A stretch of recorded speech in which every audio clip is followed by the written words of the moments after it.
Thank you, Anthony. Good morning, everybody. My name is Jeff Miller. I am the 2022 Chair for the Legislative Action Committee. Let's get right into it. We have some good news to report out today. I will not steal Mr. Gibson's thunder, but your efforts last week helped us defeat a really bad bill that would have changed the landscape in California forever. Today's sponsor is Robertson's Ready Mix. Robertson's has been serving concrete products for over 50 years. They're the leading producer of ready mix concrete and construction aggregates through Southern and Northern California, all the way into the Nevada areas. Robertson is committed to establishing long-term, valuable business relationships by providing customers with quality materials at competitive prices. Thank you, Robertson's. There's the logo. Thank you, Robertson's, for your sponsorship. Now, I would like to introduce the 2022 Board Chair, Paul Bender-Badesha. Good morning, everybody. Good morning. Good morning. So I have a couple of announcements about upcoming seminars on Wednesday. Oh, am I doing that later or now? Yes. Yeah, there we go. On Wednesday, February the 9th, we have an in-person presentation, yay, by the Riverside County District Attorney's Office on the Fair Chance Act. This law affects the vast majority of employers, practically all of us, and determines whether you can consider someone's criminal background when hiring. It's going to be held at 1 p.m. at the Chamber office on 6th Street. And then the second seminar coming up along the same lines is February the 17th. It's a legal update by employment lawyer Usama Koff. He's done them for many years for the Chamber. He's actually a partner with Fisher & Phillips. They're one of the largest employment law firms in the country, and he always has great information. And it really can make the difference between huge lawsuits or being able to avoid them. As you know, in California, we have more attorneys per head than anywhere in the world. So I really urge you to join us on those days.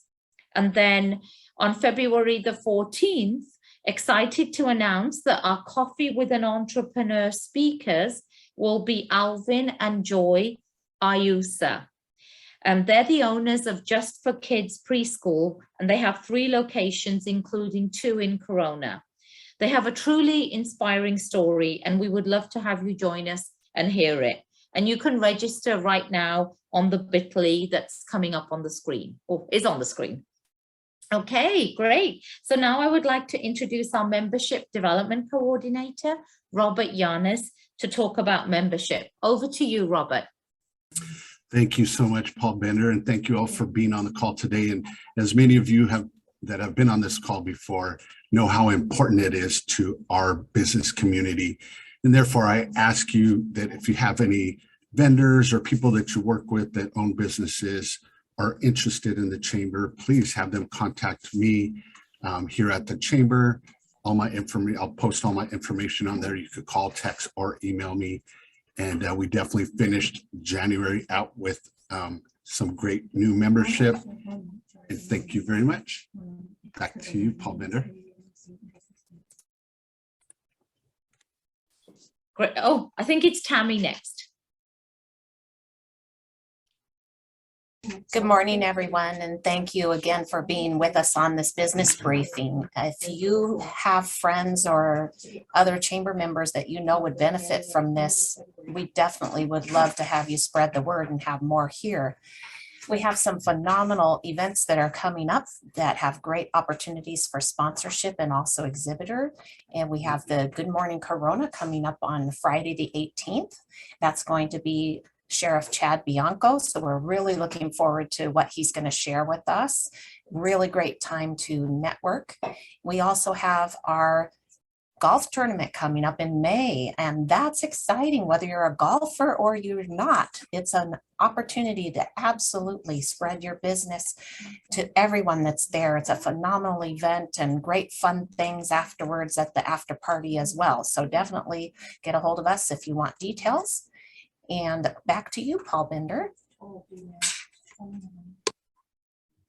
I'm going to hand back over to Jeff Miller. Jeff, thank you.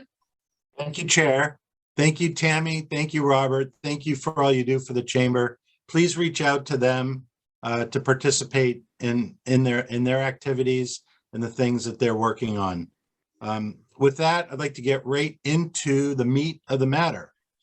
I'd like to introduce Jeff Gibson. Jeff Gibson owns a small company, like many of us on the line, a small business owner, Occidental Communications Group.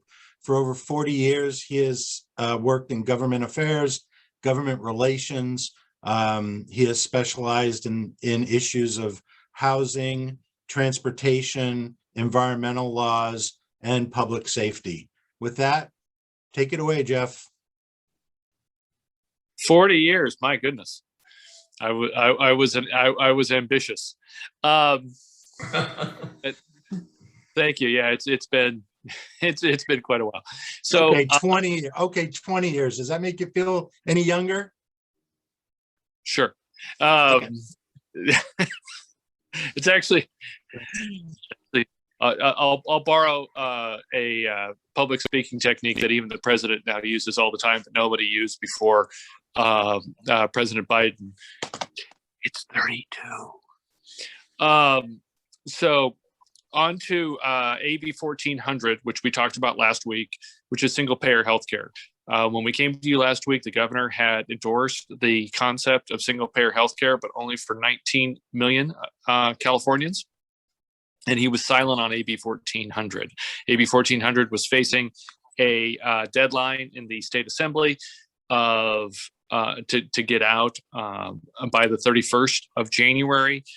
It's a self-imposed deadline. It's not anything in law, but much to the surprise of many of us, and much to the credit of many of you, either on this call or within the chambers of commerce throughout California, the assembly decided somewhere in the mysterious recesses of the lower house, as it were, to not take a vote. So there was substantial debate and but no vote. As we talked about last week, the Appropriations Committee had brought it up without debate.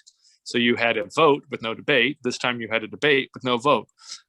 We are much happier having a debate with no vote than we are the former. So the bill is dead for this year. It can be brought back either through the budget process, which we are going to closely monitor, or it can be brought back later in a process that we talk about each year called gut and amend. But this is a major, major development in our direction.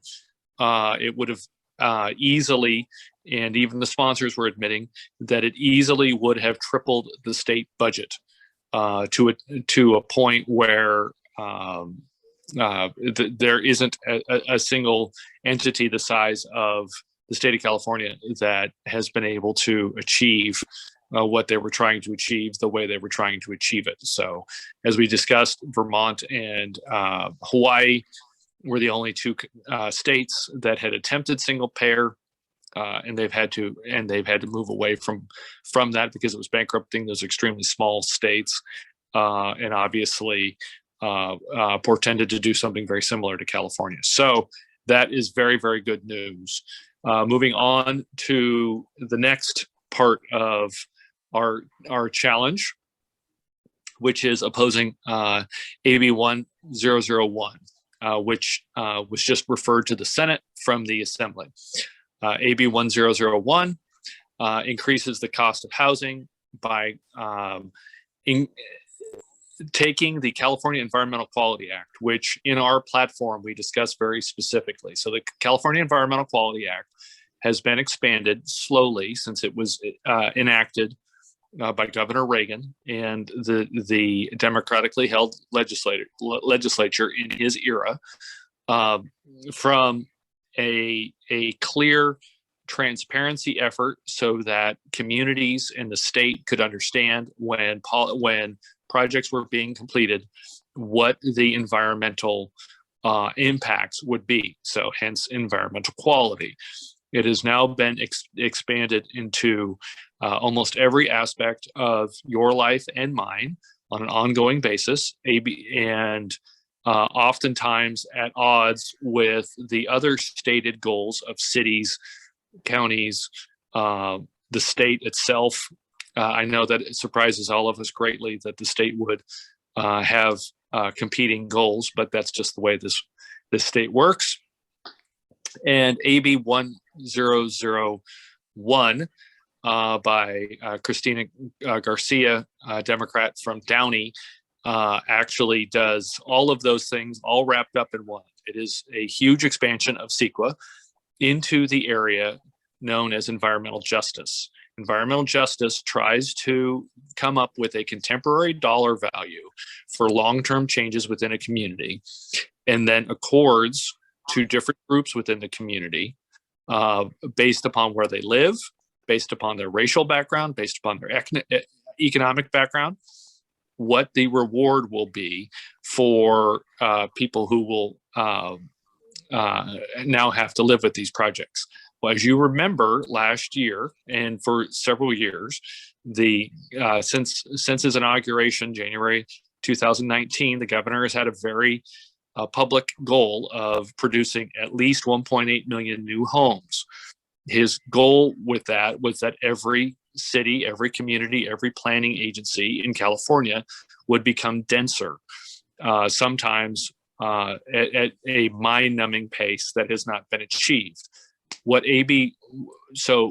that's called, the strategy is called add density. As anyone could tell you, obviously, when you add density to a community, you increase the environmental impacts on every member of the community. Some of those impacts are everyone can shoulder and deal with. Others are ongoing and encourage people to either leave the community or try for other changes, etc.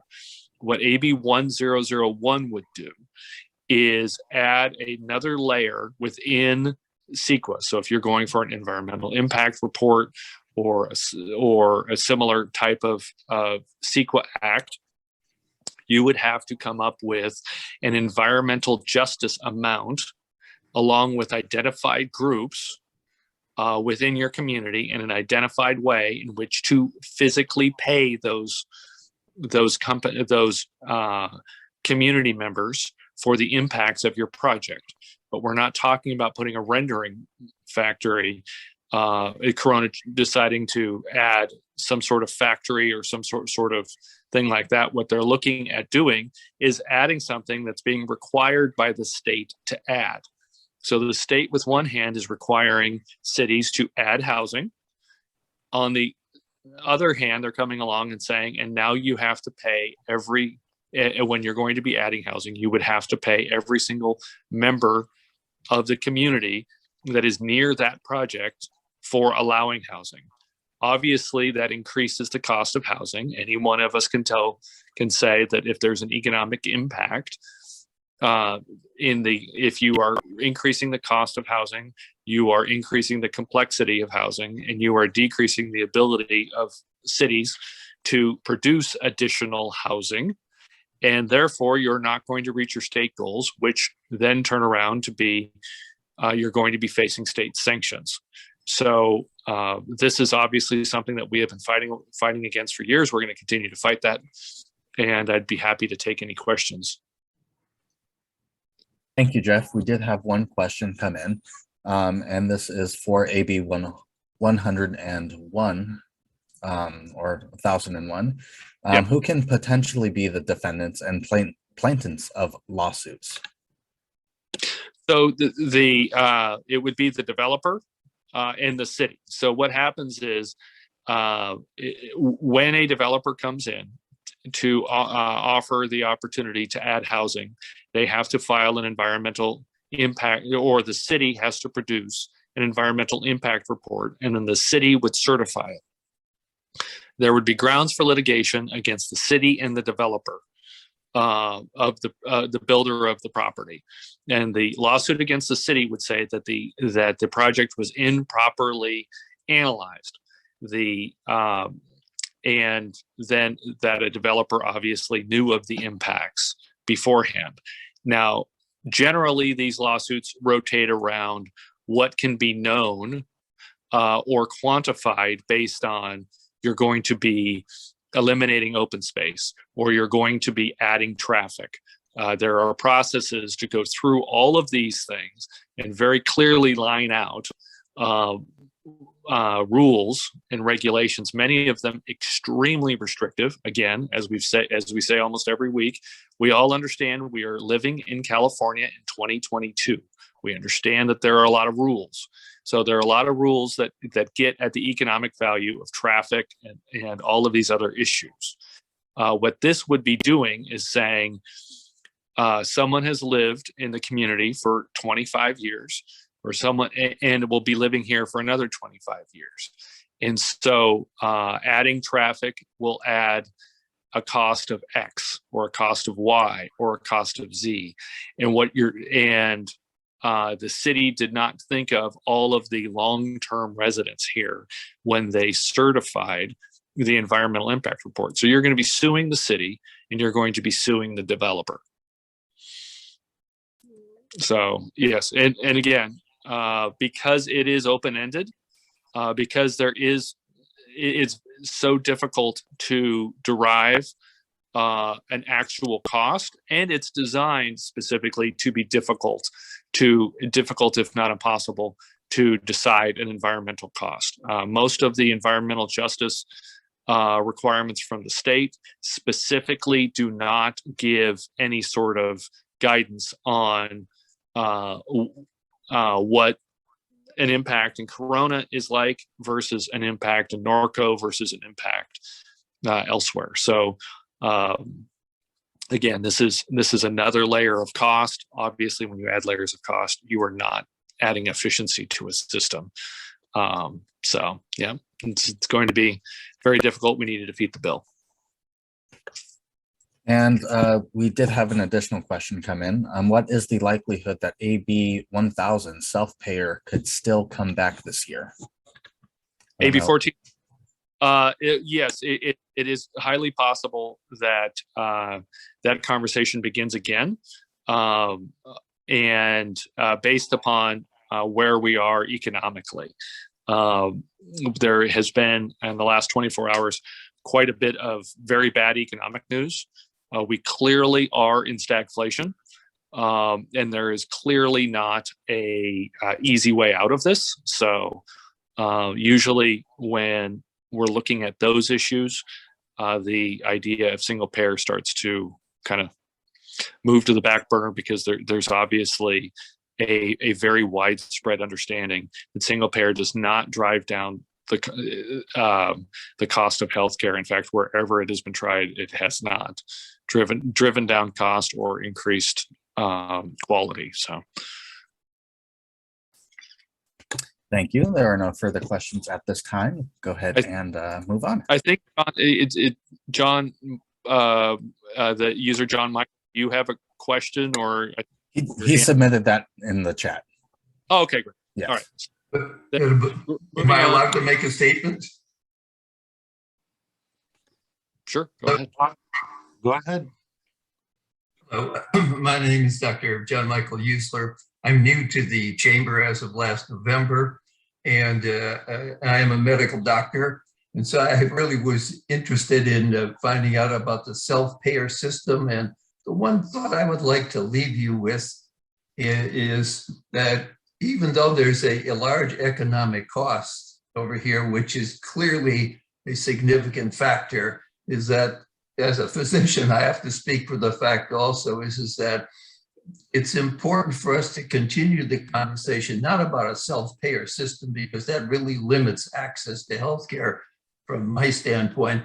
But it's important that although there's a dollar factor here, is that I'm still speaking for the fact that each one of us are human beings. And so I'm open to subsequently having conversations with members of the chamber as to how we can speak for the quality of life and choices of healthcare for people like us to have, given that there's potentials like this that may be lurking in the immediate background. So I'm open to those conversations in different forums at different times. So yeah, and our position on this. So a couple things that we discussed last week that I don't know if you were on the call, but Was not. Okay, so identified by the state of California, one out of every $3 that goes into publicly funded healthcare in the state of California is lost to fraud. And that number has increased. That number has doubled over the last 3 years. Amazingly, it has doubled as we have continued to let felons out of the state prison system, and then downgraded our ability to catch felons in white collar crime. So that just to give you an idea, approximates about $35 billion a year. So that's more than the state budget of at least a majority of states in the United States of America. So our concern is not over limiting the quality of care or the access to care. Our concern is we have an extremely broken system, and that until we get serious about handling that part of the system, expanding a broken system is not going to end up, just as the debate over Obamacare and the access to care there was supposed to have ended up with 16 million additional Americans having care, and then the cost being driven down for at least 80% of participants within the system. At the time it was passed, healthcare was about 12% of the GDP. Currently, it is about 25% of the GDP. So it has doubled in the amount of time since it has been it has doubled as a percentage of the GDP within the time of Obamacare being there. So those are the concerns that we have, but definitely agree with you on quality of care, on access to care, on all of those issues. In fact, our Corona 2020 and our Corona 2030 plan specifically address access to care issues. And so it's been a major focus of ours. So Thank you for explaining that. Great. So moving on to the second slide, the economic report.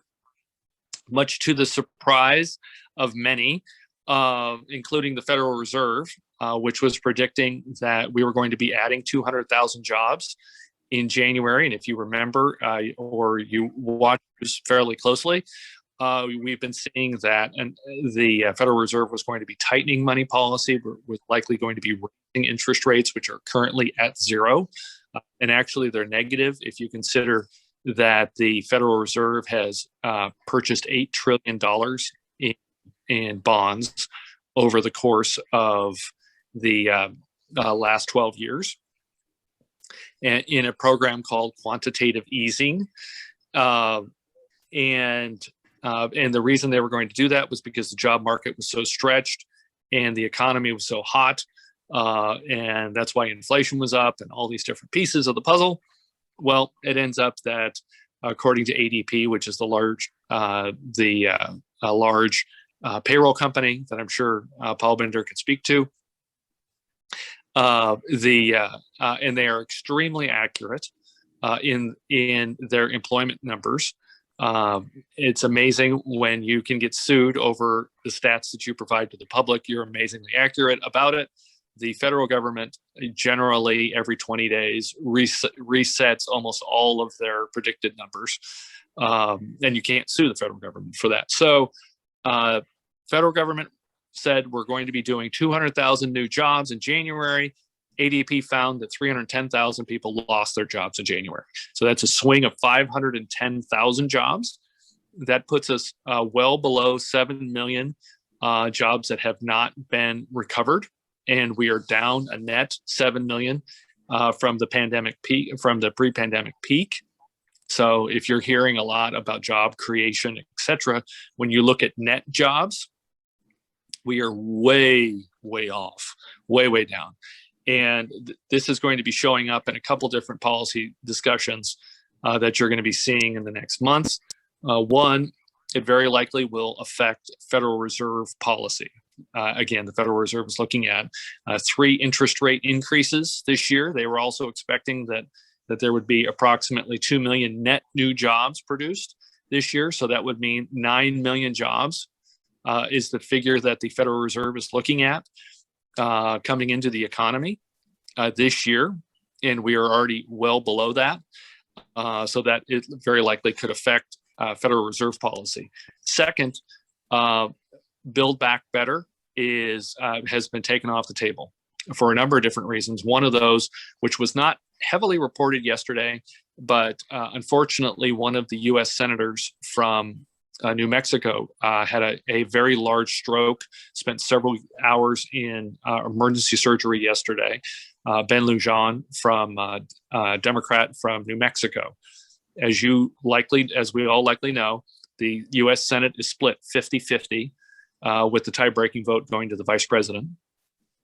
And with the senator being out and the hyper-partisanship of the Senate right now, you're looking at a 50-49 Senate.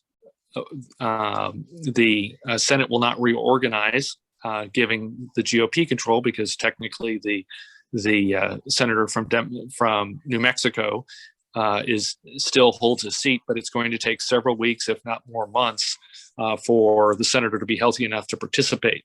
They do not allow proxy voting in the U.S. Senate. And so that means that anything that the majority of senators would want, the majority caucus, which are the Democrats, would want in the U.S. Senate, would have to require even more Republican votes. So bill going to not happen. It's done. Any of the electoral reform are done, or largely done. You are seeing already ambassadorships, of which the president has only been able to have about 12 of the 195 ambassadors that he needs to appoint have made it through the U.S. Senate. It's the lowest number in U.S. history, or modern U.S. history, that have been appointed, which is disappointing, since Mr. Biden has spent his entire adult life in the U.S. Senate, so he might know a thing or two about it. But and then so you're looking at national policy is going to start to move away from increasing the amount of spending. So the unemployment insurance expansions that had been discussed, the sick leave expansions that have been discussed, those that have been implemented here in California, all of those are going to start to likely expire, and there very likely will not be votes in order to extend those. So you're going to have people moving back every single time there's a study of the correlation between the end of unemployment benefits and someone re-entering the job market. And again, this is Paul Bender's area, so she can correct me if I'm wrong, but there is a 1-for-1 correlation that when unemployment benefits end, the labor market increases by one person. So you take one person off unemployment, there's a 1-for-1 correlation that has been shown going back at least to the Eisenhower administration. So this has been extensively studied and extensively used over the years. So everyone knows you increase unemployment benefits, you are decreasing labor supply. We have increased unemployment benefits to a heretofore known level, and so labor supply is very, very tight. Once we start to have those unemployment benefits expire, then you're going to see the labor market open up again. And then third, inflation control, policy discussion and decisions. Typically, in an inflationary market, you constrict monetary supply. Unfortunately, we are also in a stagflationary position, like we were in the mid and then again late 70s, and then again in 1980 through early 1982. And a lot of those policy tools are not available to us So there's going to be a lot of different discussion that we will keep track for you, but happy to answer any questions that there might be. Thank you so much, Jeff. There are no further questions at this time. Done into silence. Great job, Jeff. Thank you very much. Just going back to our healthcare discussion, I want to thank some of the healthcare professionals that are on the call today. Obviously, Dr. John Michael, who spoke a little bit before, and our CEO of Corona Regional Medical Center, Sam Atani, is on the line, along with Linda Pearson. So we appreciate that. This is an important issue, whether it's single payer healthcare or access to healthcare. And as Dr. Michael said, we have a lot of opportunities to open up additional discussions on healthcare in our community. With that, I like to just recognize the nonprofits in town that are on our call, and Danny and Jim from Peppermint Ridge are on the call. Thank you very much for joining us. If you guys could post in the chat your website, maybe somebody would want to get involved, learn about Peppermint Ridge, and maybe make a donation. So if you can do that, that would be really great. With that, our senator and our assembly member is up on the screen now. Feel free to reach out to them on issues that are of importance to you, whether it's bills that we're discussing or anything personal that you might need. There's their contact information to get a hold of their offices. Before we end the program, let me just make sure there's no more questions.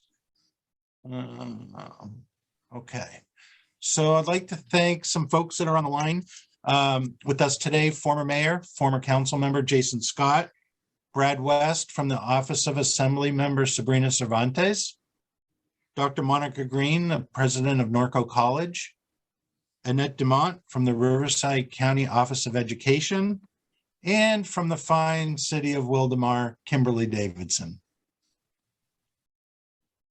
With that,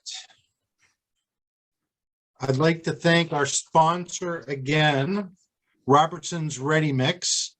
They are continually looking to the future for next innovations that will allow them to better serve their customers' needs and maintain Robertson's as the best in the business. Learn more at rrmca.com. If you'd like to be a sponsor of a future business briefing, please contact the chamber, and please feel free to join us next week, February 9th, as we will bring you more updates to legislation and issues that we look at. Thank you very much, and the meeting is adjourned. Thank you.